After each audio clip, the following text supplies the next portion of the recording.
Halo Tribuners, selamat malam dan apa kabar Anda dimanapun berada. Jumpa kembali bersama saya Putri Utami di Rapot Radio on Podcast edisi Kamis 23 Oktober 2025.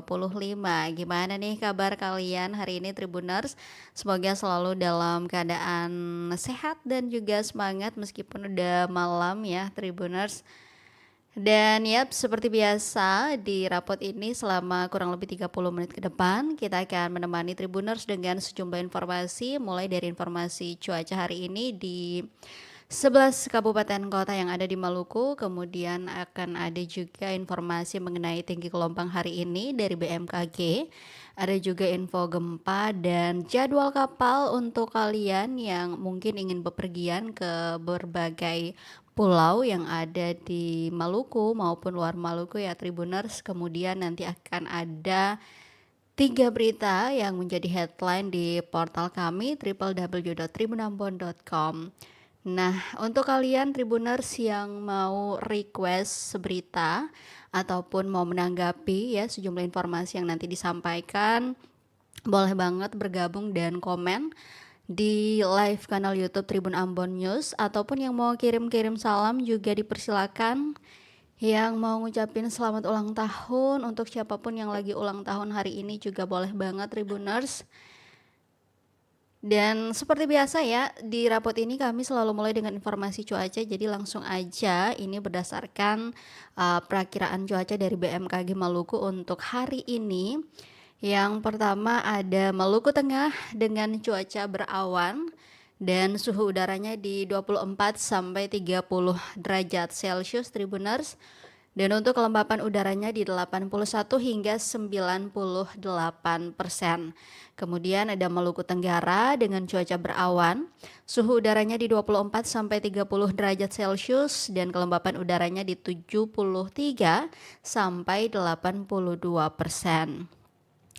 Lalu ada Kepulauan Tanimbar dengan cuaca berawan, suhu udaranya di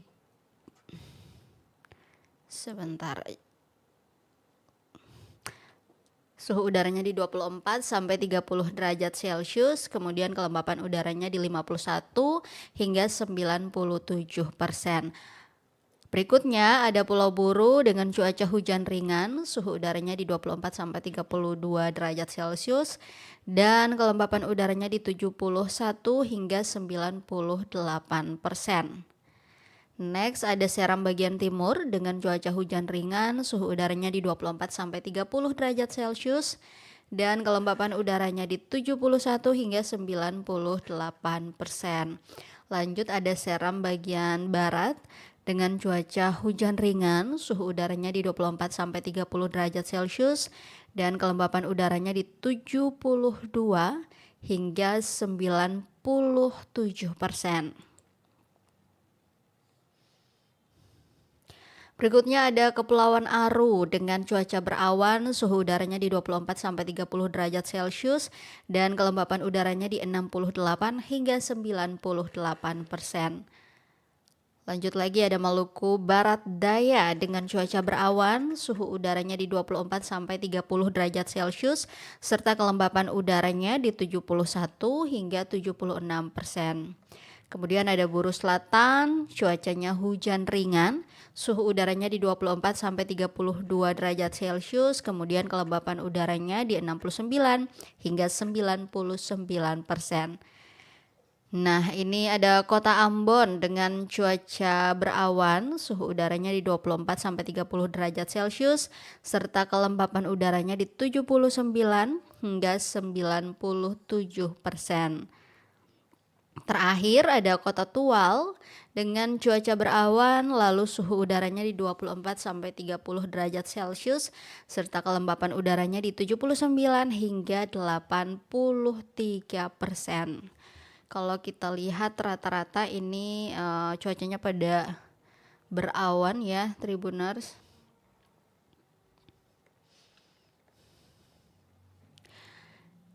Lanjut kita ke informasi mengenai tinggi gelombang hari ini Tribuners. Ada peringatan dini dari BMKG yang berlaku dari mulai 23 Oktober dari jam 9 pagi tadi sampai dengan besok jam 9. Untuk tinggi gelombang 1,25 sampai 2,50 meter. Itu berpeluang terjadi di satu perairan aja Tribuners, yaitu di perairan utara Kepulauan Aru. Nah, ini ada saran keselamatan dari BMKG Tribuners, harap diperhatikan risiko tinggi terhadap keselamatan pelayaran untuk perahu nelayan itu apabila kecepatan angin lebih dari 15 knot dan tinggi gelombang di atas 1,25 meter. Sementara untuk kapal tongkang itu apabila kecepatan anginnya lebih dari 16 knot dan tinggi gelombang di atas 1,5 meter. Lalu untuk kapal feri itu apabila kecepatan anginnya lebih dari 21 knot dan tinggi gelombangnya di atas 2,5 meter. Terakhir untuk kapal ukuran besar seperti kapal kargo atau kapal pesiar itu apabila kecepatan angin lebih dari 27 knot dan tinggi gelombang di atas 4 meter. Dan pastinya diimbau kepada masyarakat yang tinggal dan juga beraktivitas di pesisir sekitar area yang berpeluang terjadi gelombang tinggi agar tetap selalu waspada.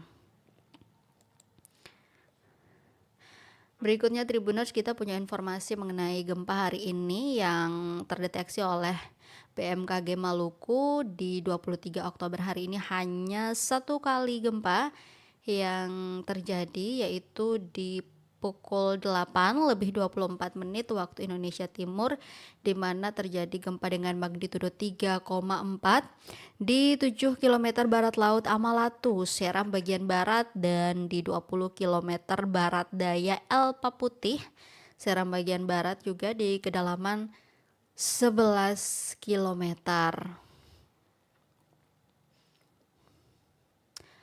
Berikutnya Tribuners, kami punya jadwal kapal ya, beberapa jadwal kapal untuk kalian yang mungkin ingin bepergian menggunakan kapal besar ataupun juga feri, kapal cepat, nanti akan ada ya. Yang pertama kita punya jadwal kapal Ngapulu yang pada hari ini itu tiba di Jailolo jam 12 siang tadi, kemudian berangkat dari Jailolo jam 2, lalu akan sudah tiba ya di Ternate pada pukul 4 sore tadi dan berangkat dari Ternate jam 6, lalu akan tiba di Ambon besok 24 Oktober di jam 2 siang. Lalu dari Ambon nanti berangkat 24 Oktober di jam 5 sore, kemudian tiba di Namlea pada 24 Oktober di jam 10 malam. Nah, dari Namlea akan berangkat di jam 23.59 ya, hampir jam 12 malam. Kemudian tiba di Bau-Bau 25 Oktober nanti di jam 10 malam. Nah, dari Bau-Bau berangkatnya 25 Oktober di jam 12 malam, lalu tiba di Makassar 26 Oktober di jam 4 sore. Dari Makassar berangkatnya 26 Oktober di jam 7 malam, lalu tiba di Surabaya pada 27 Oktober di jam 11 malam. Dari Surabaya berangkatnya di 28 Oktober jam 2 dini hari, lalu tiba di Jakarta 29 Oktober di jam 4 subuh. Nah, itu untuk jadwal KM Ngapulu. Berikutnya ada jadwal KM Ciremai Tribuners yang pada hari ini tiba digeser jam 6 pagi tadi, kemudian berangkat dari geser jam 8 pagi dan tiba di Banda pada 23 Oktober di jam 5 sore. Lalu dari Banda berangkatnya 23 Oktober jam 7 malam tadi. Nanti tiba di Ambon besok juga di 24 Oktober di jam 12 siang. Jadi selisih 2 jam ya dengan kapal Ngapulu tadi Tribuners. Lalu dari Ambon berangkatnya 24 Oktober di jam 12 malam, kemudian tiba di Namlea 25 Oktober di jam 10 pagi. Dari Namlea berangkatnya 25 Oktober di jam 5 sore, kemudian tiba di Sanana 26 Oktober di jam 6 pagi. Dari Sanana berangkatnya 26 Oktober di jam 8 pagi, lalu tiba di Babang atau Bacan itu 27 Oktober di jam 5 pagi. Dari Bacan berangkatnya 27 Oktober di jam 7 pagi, kemudian tiba di Ternate masih di 27 Oktober di jam 7 malam. Dari Ternate berangkatnya 27 Oktober jam 10 malam, lalu tiba di Bitung besokannya 28 Oktober di jam 5 sore.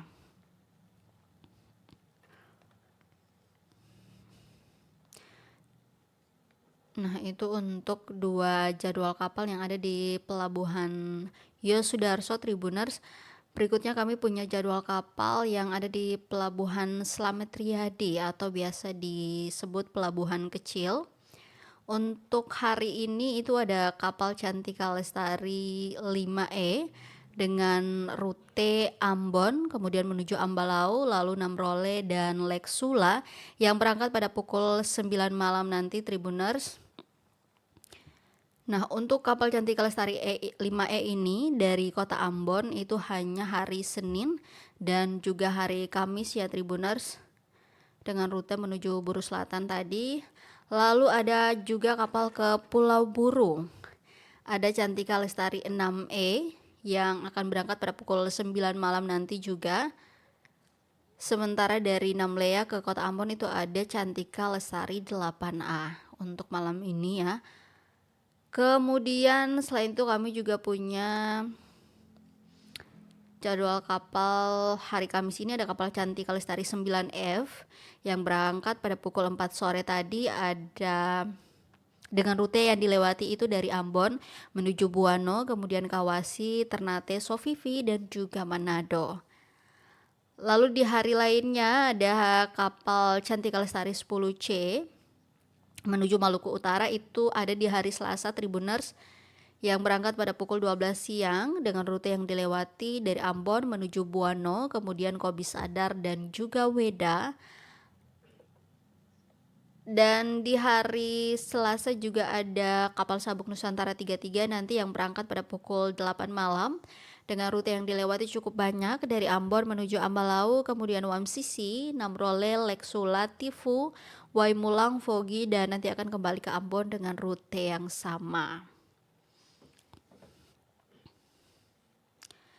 Selain itu di hari Senin juga Tribuners ada kapal Cantika Lestari 77B dengan rute Ambon, Damer, Moa, Leti, Kisar dan juga Lurang yang berangkat pada pukul setengah 8 malam.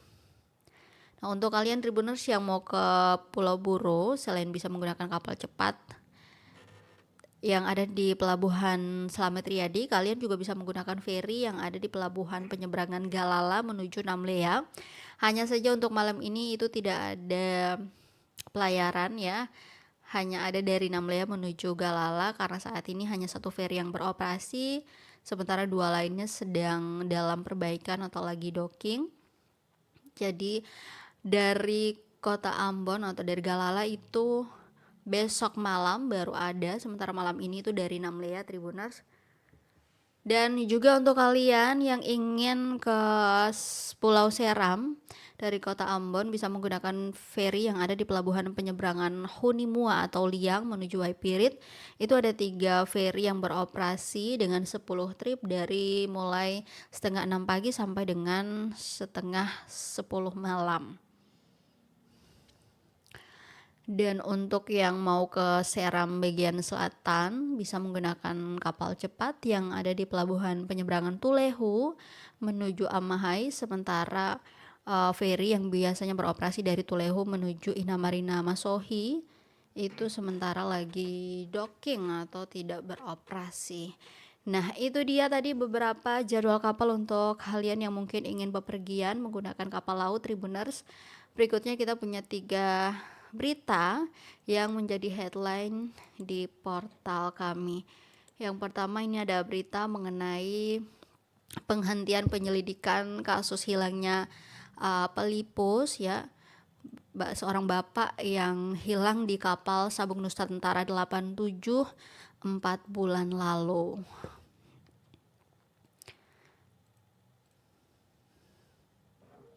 Jadi Tribuners, tidak ada kabar lagi mengenai Bapak Pelipus ini. Keluarga pun akhirnya harus putus harapan ya setelah 4 bulan lebih menanti kepastian hukum.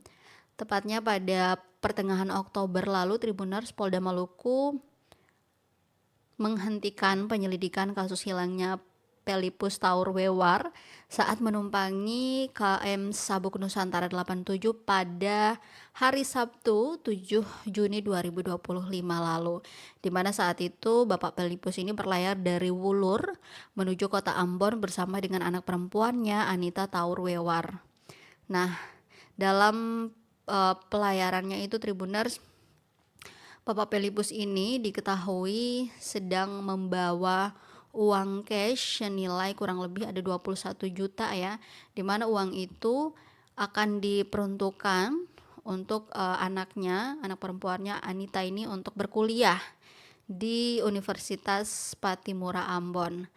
Namun sayangnya Bapak Pelipur ini menghilang dengan uang yang diduga ada di kantongnya ya, Tribuners.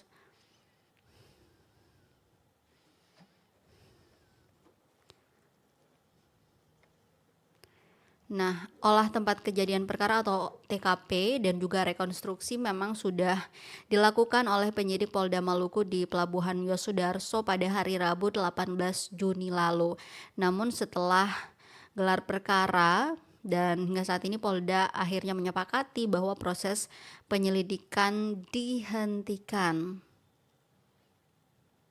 Penghentian penyelidikan ini, Tribuners, disampaikan langsung oleh Kabid Humas Polda Maluku, Kombes Pol Rosita Umasugi kepada reporter kami pada hari Rabu 22 Oktober kemarin. Kabid Humas mengungkapkan bahwa penghentian ini dilakukan karena belum ditemukan adanya tindak pidana.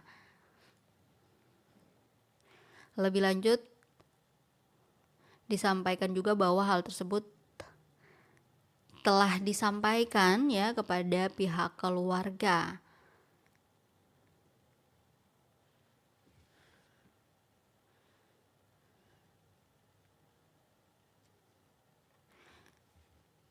Dan kalau kalian nonton, memang kami sempat mengundang ya anak dari Bapak Pelipus ini, yaitu Anita Taur Wewar, beserta kuasa hukumnya beberapa waktu lalu untuk menceritakan bagaimana kronologis hilangnya Bapak Pelipus. Nah, dari penuturan anaknya saat itu bahwa Bapak Pelipus ini sedang menonton para penumpang di kapal bermain kartu. Nah, saat itu Bapak Pelipus ini masih terlihat oleh Anita itu kurang lebih di jam 12 siang. Namun beberapa jam setelah itu, saat Anita balik ke tempat bapaknya menonton orang main kartu, ternyata bapaknya sudah tidak ada, dan Anita pun sempat melaporkannya kepada pihak kapal. Kemudian pihak kapal sempat melakukan pencarian, namun tidak menemukan Bapak Pelipur ini hingga kapal Sabuk Nusantara ini singgah atau berlabuh di kota Ambon. Nah, sejak saat itu Bapak Pelipur dilaporkan hilang dan belum ditemukan hingga saat ini, Tribuners. Dan ya, semoga keluarga diberikan ketabahan ya atas apa yang terjadi. Tapi semoga juga Anita ini bisa melanjutkan niatnya untuk berkuliah di Universitas Patimura sampai selesai dan bisa mewujudkan apa yang menjadi cita-cita ayahnya ya, untuk dia bisa menjadi seorang guru. Memang sangat menyedihkan, Tribuners.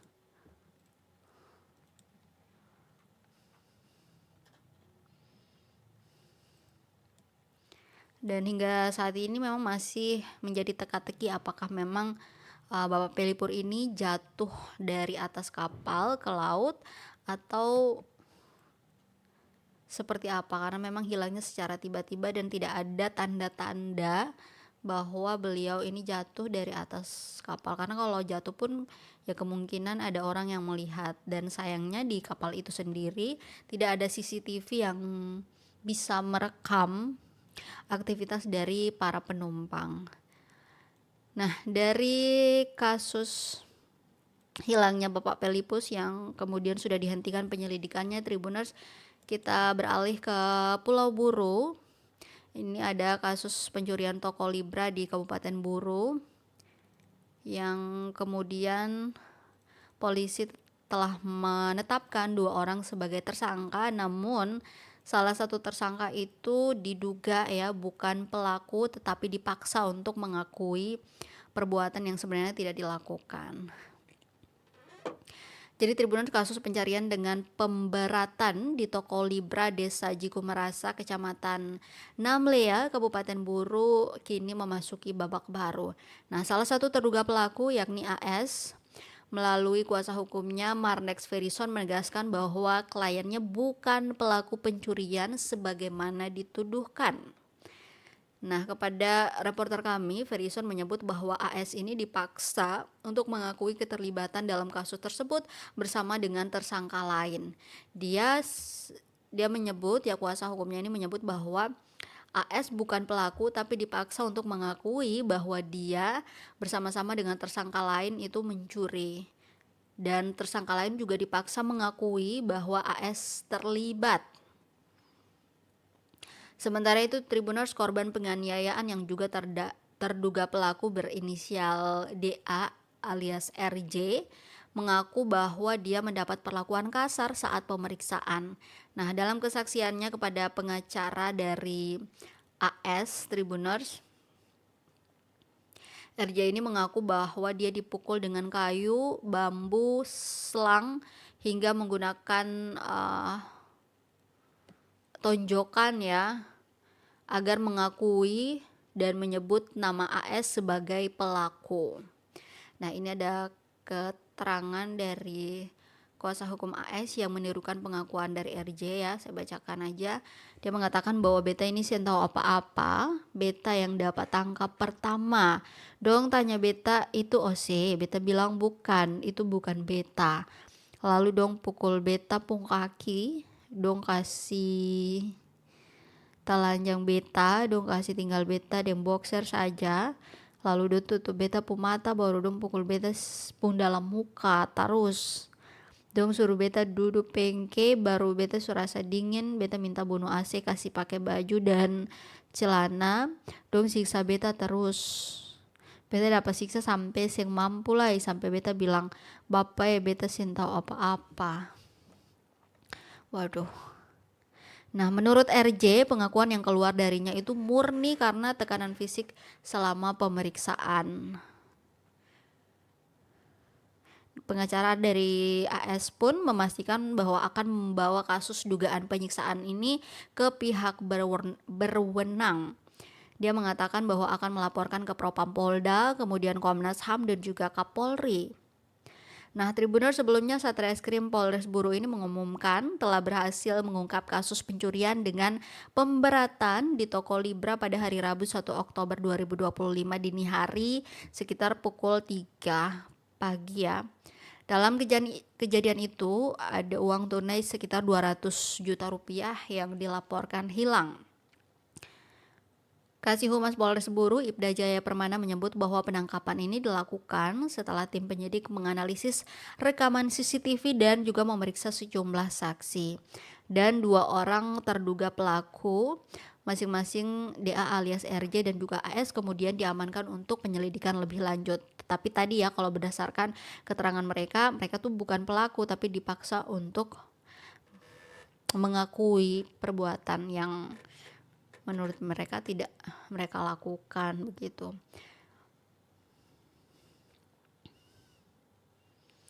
Entahlah siapa yang benar, Tribuners, tapi memang kalau ada bukti yang mengindikasikan bahwa si AS dan juga RJ ini melakukan perbuatannya ya pasti akan terbukti gitu. Tapi kalau memang tidak terbukti ya apa yang dilakukan, langkah yang diambil oleh kuasa hukum untuk melaporkan hal ini ke Propam, kemudian Komnas HAM dan juga Kapolri itu sangat benar. Karena kalau kita lihat ya Tribuners, itu memang ada beberapa pengakuan dari beberapa orang bahwa di kepolisian itu ada orang-orang yang sebenarnya bukan tersangka tapi dipaksakan, dipukul dan dilakukan kekerasan ya untuk mengakui apa yang sebenarnya tidak mereka lakukan. Apalagi untuk kasus-kasus yang mendapat sorotan publik, itu biasanya kalau kepolisian kebingungan untuk mendapatkan barang bukti dan juga penetapan tersangka, maka biasanya orang yang tidak bersalah kemudian dipaksakan untuk mengakui perbuatan yang tidak mereka lakukan.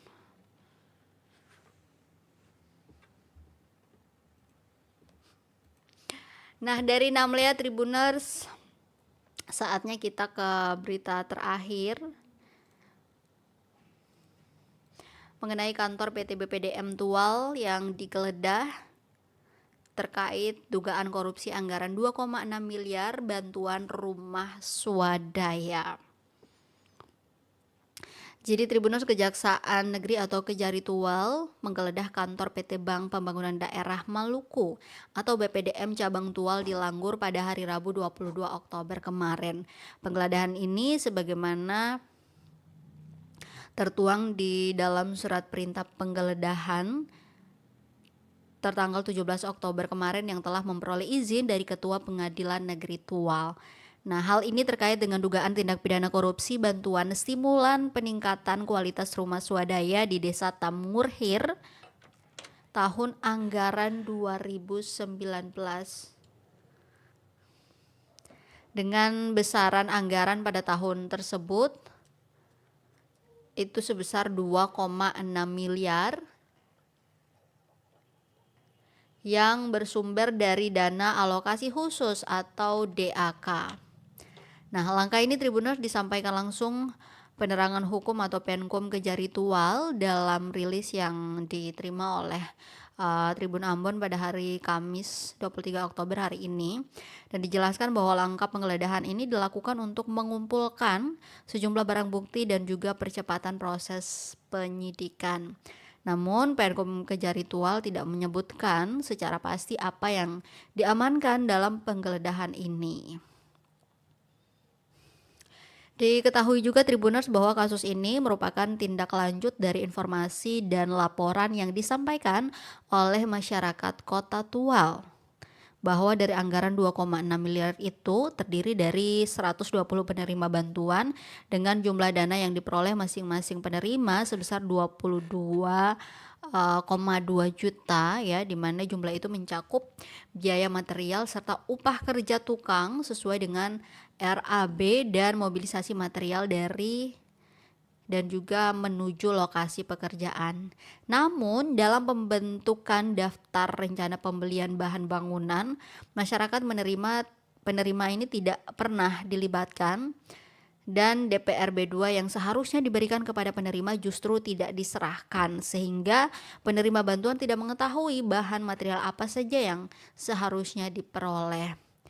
Selain itu juga toko ataupun penyedia yang ditunjuk dalam hal ini CV Rahmat Barokah Jaya itu penunjukannya tidak dilakukan melalui mekanisme yang telah diatur dalam pedoman teknis pelaksanaan dana alokasi khusus bidang perumahan dan permukiman sub bidang rumah swadaya, pun juga tidak memiliki toko sehingga tidak memenuhi persyaratan penunjukan toko atau penyedia. Terlebih lagi Tribuners, bahan material yang disalurkan tidak juga sesuai dengan DPRB 2 yang menyebabkan masyarakat penerima bantuan ini mengalami kekurangan bahan material, akan tetapi pencairan anggaran tersebut telah dilakukan 100% ke rekening CV Rahmat Barokah Jaya. Nah, agar membuat kasus ini semakin terang benderang penyelidikannya Tribuners, langkah pemeriksaan saksi hingga penggeledahan pun sudah dilakukan. Nah, tinggal kita menanti ya bagaimana keberlanjutan kasusnya, apakah nanti akan ada penetapan tersangka. Kita tunggu aja Tribuners.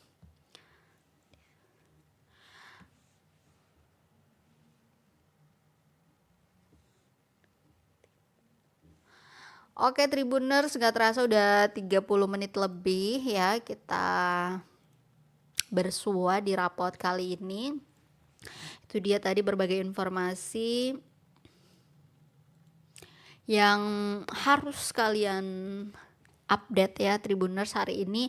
Dan seperti biasa, jangan lupa untuk kalian yang selalu ingin update informasi terbaru dari Maluku, kalian boleh mengupdate-nya lewat portal kami www.tribunambon.com ataupun juga bisa ke berbagai akun media sosial kami mulai dari Facebook, Instagram, TikTok ataupun Twitter dan juga YouTube. Kami selalu update hampir 24 jam. Dan juga jangan lupa saksikan berbagai program kami lainnya ya Tribuners. Akhirnya saya Putri Utami pamit, selamat malam. Terima kasih sudah menyaksikan rapot malam ini.